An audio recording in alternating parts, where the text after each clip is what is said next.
Non, je crois pas que ce soit le facteur qui est sonné là, hein. Non. Non, non, non, non. De toute façon, il distribue jamais le courrier avant 11h, 11h30, hein. Donc là, ça peut pas être le facteur, hein. Ouais, ouais, ouais. Non, je pense pas, non. Ah, te voilà. Eh bien, écoute, voilà, ça tombe bien. Parce que justement, figure-toi que j'étais en train de parler de facteurs, distribuer le courrier, tout ça. Et puis, bah, c'est un rapport direct avec ce qu'on va voir aujourd'hui ensemble. Ouais, ouais. Je sais, tu sais, le hasard fait bien les choses. Figure-toi qu'aujourd'hui, nous allons parler du développement d'une expression littérale. Alors ça vaut le coup que je l'écrive peut-être pour que tu comprennes bien de quoi on parle. Alors, donc développer une expression littérale. Bon voilà, alors forcément, hein, quand tu vois ça comme ça a l'air un petit peu barbare. Oui, bon, effectivement. Ça ne l'est pas, ça ne l'est pas. Voilà, alors développer, qu'est-ce que ça veut dire en mathématiques? Ça veut dire, hop, transformer un produit, donc fois, en une suite d'addition-soustraction, plus ou moins. Voilà, alors développer, c'est ça que ça veut dire. Ensuite, une expression littérale. Littérale, ça te fait penser à littérature, littérature, lettres. Eh bien oui, c'est une expression avec des chiffres et des lettres. Voilà, exactement. Donc, expression littérale, hop, c'est une expression qui pourrait s'écrire, j'en sais rien moi, en 3x moins 5 fois 4x plus 2, par exemple. Eh bien ça, c'est une expression littérale, une expression avec des chiffres et des lettres. Voilà, bon, souvent on utilise x. Je ne vais pas revenir maintenant sur pourquoi on utilise x souvent en maths. C'est une question de traduction. Bon bref, on pourra en parler si tu veux dans une autre vidéo. Alors ici, aujourd'hui, je voudrais te montrer comment développer une expression littérale, c'est-à-dire comment transformer un fois en plus ou moins, c'est-à-dire comment transformer ce fois-là qu'il y a entre deux parenthèses systématiquement. Donc quand tu as deux choses qui sont collées comme ça veut dire qu'il y a un fois entre les deux que tu ne vois pas mais qui est là. Comment transformer ça en une autre façon d'écrire la même expression et avec une expression qui lui sera égale. Bon, je sais que pour l'instant je te parle un petit peu chinois, mais ça va bien se passer, ne t'inquiète pas. Alors pourquoi je parlais de facteurs et de distributivité tout à l'heure? Eh bien parce que développer, en fait, c'est repérer les facteurs et distribuer. Les facteurs vont aller distribuer leurs valeurs auprès des autres valeurs qui sont dans l'expression. Voilà, donc aujourd'hui, on développe une expression littérale. Et puis en plus, comme on ne fait pas les choses à moitié, je vais te dire, on va faire une double distributivité maintenant. Tu vas voir, en fait, j'ai une super technique qui va te permettre de faire ça assez facilement. Donc on va pas se prendre la tête, je vais te montrer la technique, on va faire quelques exemples et après ça, tu sauras faire tout seul, comme d'habitude. Génial. Bon alors, voilà, je vais te proposer une expression.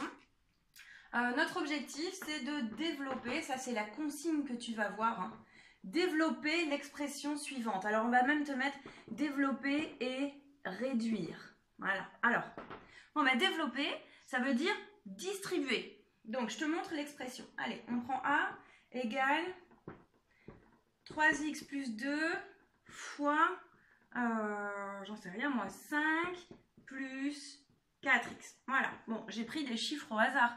Par contre, je te propose ici une expression que tu vas rencontrer assez souvent. Voilà, tu vas souvent voir ce genre d'expression. Bon, bah donc, savoir la développer, ça va te rendre service. Alors, développer, ça veut dire quoi?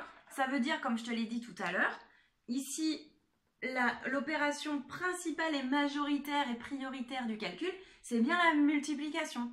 Donc, on va transformer cette multiplication en une suite de petits termes qu'on aura additionnés et soustraits. Bon. Alors, comment est-ce qu'on va faire ça? Oui, alors effectivement, tu as raison de poser la question parce qu'il y a la méthode dite classique où on va te dire, voilà, tu prends le premier, tu le multiplies par celui-là, puis tu prends celui-là, tu le multiplies par celui-là, puis tu prends celui-là, Bon, et là, en général, j'ai perdu environ les 3/4 de la classe, 75% de la classe. Autant te dire qu'il y en a 5 qui comprennent et le reste qui me regardent comme ça. Voilà. Donc, pour que je n'ai pas trop à me dire que je fais n'importe quoi, eh bien, j'adopte de nouvelles techniques. Celle-ci, c'est pas moi qui l'ai inventée. C'est une élève il y a quelques années qui me l'a montrée et c'était son papa qui lui avait montré. Et je l'ai trouvée tellement géniale que maintenant, je n'utilise plus que ça pour la double distributivité. Alors, ici, double distributivité parce qu'on a un terme ici, un autre terme ici, qui vont venir tous les deux se multiplier avec ces deux termes-là. Alors, évidemment, là, je te parle toujours chinois. Donc, on va passer dans le concret. Je vais te montrer la technique. Tu vas voir, c'est super simple. Alors, comme je t'ai déjà montré dans d'autres vidéos, ton premier boulot va être d'entourer chacun des termes avec leur propre signe. Hein, parce que comme ça, on va y voir clair après. Alors, j'entoure chacun des termes. Donc, ici, je vais entourer le 3x. Souviens-toi, quand j'entoure un terme, j'entoure le chiffre, éventuellement le x, et le signe qui est devant. S'il n'y en a pas, ça veut dire que c'est positif. Toujours, toujours, toujours. Donc, pour ne pas me planter, qu'est-ce que je fais? Hop, je vais rajouter le petit plus ici, et comme ça, je saurai quoi faire la prochaine fois. Alors, j'ai donc plus 3x qui est mon premier terme. Deuxième terme, plus 2. Tu vois, quand j'entoure, après, il n'y a plus rien qui est en dehors de mes entourages, hein, en dehors des parenthèses. Ici, j'ai le 5 qui est de quel signe puisqu'il n'a rien devant lui là. Il est forcément positif, c'est bon, t'as compris. Et puis le dernier qui est mon plus 4x que j'entoure aussi comme ça. Voilà, alors j'ai entouré les 4 éléments de mon expression que je veux développer. Ces 4 éléments, je vais aller les positionner dans un tableau à double entrée. Alors peut-être que la première fois ça va te faire un petit peu bizarre, mais après en fait ce sera toujours la même chose. Donc tu sauras toi-même construire ce petit tableau et mettre les termes qui sont dedans. Alors j'observe ici, je vois que mes 4 termes sont positifs. Je l'ai un peu fait exprès pour la première fois, je me suis dit je ne vais pas commencer à mettre des moins, ce serait un peu foufou. Bon alors on va commencer avec des termes positifs, mais tu verras après qu'en fait la gymnastique est toujours la même et tu arriveras sans problème à faire ta double distributivité. Alors j'ai dit un tableau à double entrée, donc ça veut dire que je vais avoir ici un terme, un autre terme, et ici un terme et un autre terme, d'accord? Donc, qu'est-ce que je vais mettre dans mon tableau? Je vais mettre que l'opération principale que je vais devoir faire, c'est la multiplication. Qu'est-ce que je vais multiplier avec quoi? Bah, les deux termes de ma première expression, je vais les mettre ici et là. Donc, je vais mettre plus 3x et plus 2, d'accord? Plus 3x et plus 2, ils sont là. Et puis, forcément, dans les deux colonnes, qu'est-ce que je vais mettre? Je vais mettre les deux termes de mon autre parenthèse. Donc, le plus 5 ici et le plus 4x ici. Bon, voilà, là j'ai construit mon tableau. Maintenant, qu'est-ce que je vais mettre à l'intérieur des cases ici? Eh bien, c'est très simple. Je vais mettre ici le résultat de la multiplication de plus 3x avec plus 5. D'accord? Donc, plus 3x et plus 5. C'est un tableau à double entrée. Donc, à chaque fois, je regarde qu'est-ce qui est en tête de la colonne, qu'est-ce qui est en tête de la ligne que je dois multiplier. Bon, alors, ici, quand je regarde cette case-là, je vais devoir multiplier ensemble le plus 3x et le plus 5. Il y a une gymnastique que tu dois à chaque fois te dire pour ne rien oublier. La gymnastique, elle se fait en 3 temps. Alors, qu'est-ce qui est souvent à 3 temps? La valse est à 3 temps. Hein. Souvent, j'aime bien quand on donne du rythme. 1, 2, 3, 1, 2, 3, 1, 2, 3, 1, 2, 3. Hop, tu les vois valser là avec leurs grandes robes et tout ça. Bon, voilà, ça c'est bon. Voilà. Oublie si tu ne vois pas ce que c'est que la valse. Mais quand même, je suis sûre que tu as déjà vu ça. Et là, tu dois penser à un truc en 3 temps. 1, 2, 3, 1, 2, 3, 1, 2, 3. Qu'est-ce qu'on va mettre dans ces 3 temps? Eh bien, c'est très simple. Premier temps, tu vas mettre le signe. Deuxième temps, tu vas mettre le nombre. Troisième temps, tu vas mettre les X. Ok, ce sera toujours comme ça. Alors, bon, on va faire un petit rappel sur les signes. Hop, donc, le signe. Si c'est le même, hop,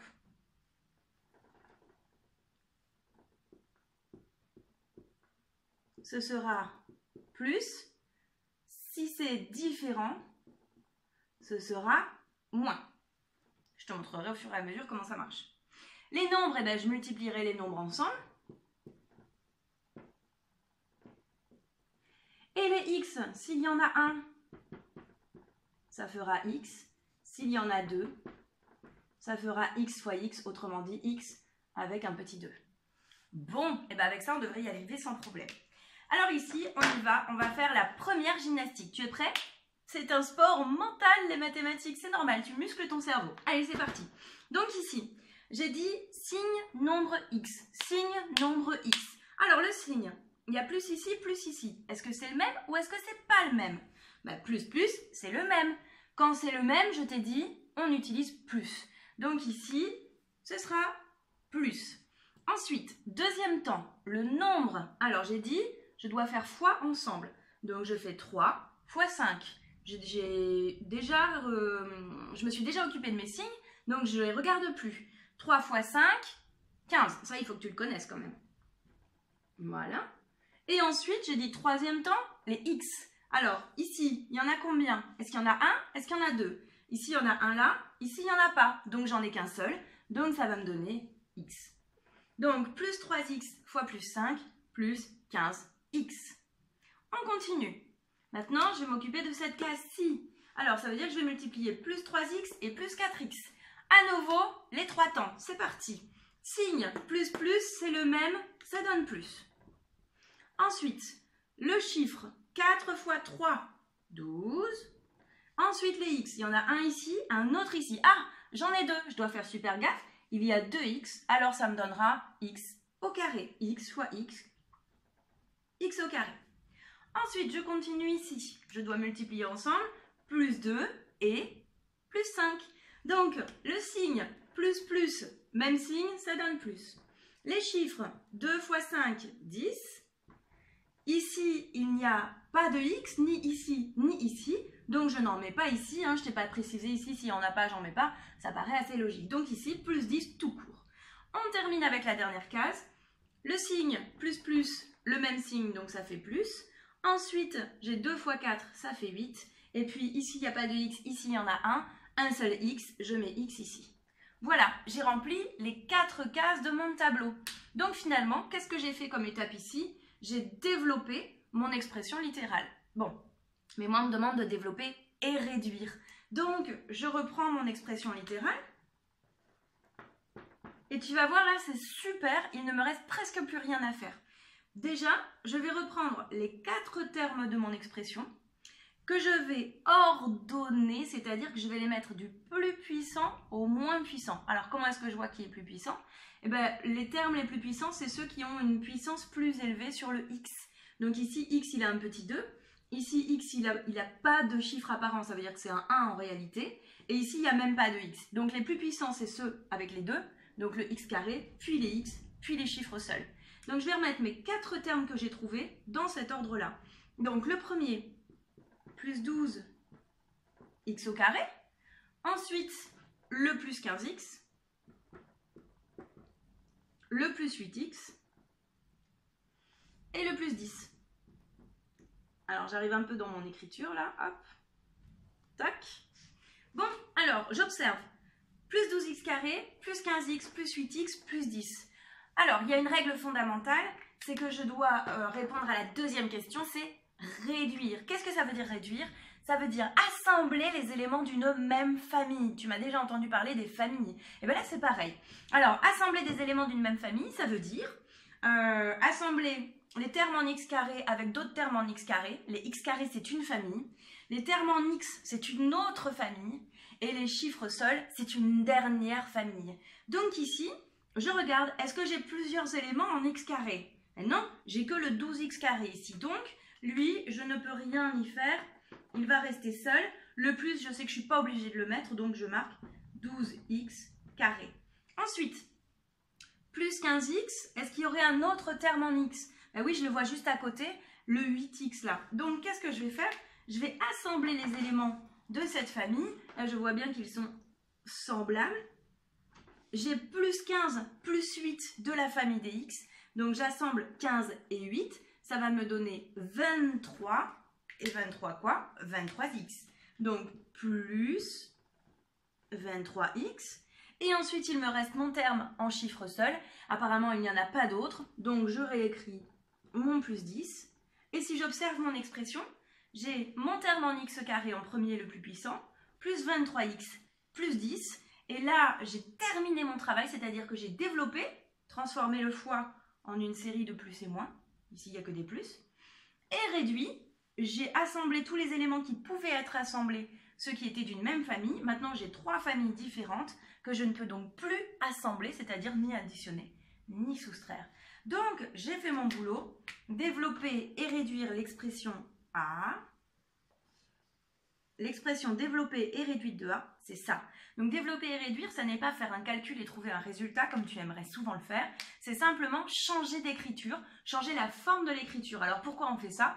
Parce que parfois, pour résoudre des problèmes, on sera plus à l'aise avec une forme ou avec une autre pour effectuer des calculs, pour effectuer des recherches sur une situation. Donc on aura besoin parfois de manipuler les écritures de cette façon-là. Bon, alors, ce que je te propose, c'est d'arrêter ici cette première vidéo et je vais en faire d'autres sur lesquelles je vais te montrer d'autres exemples avec des signes différents et des chiffres différents. Voilà, la double distributivité n'a plus de secret pour toi. Si tu as des questions, n'hésite pas à les poser en commentaire, j'y répondrai.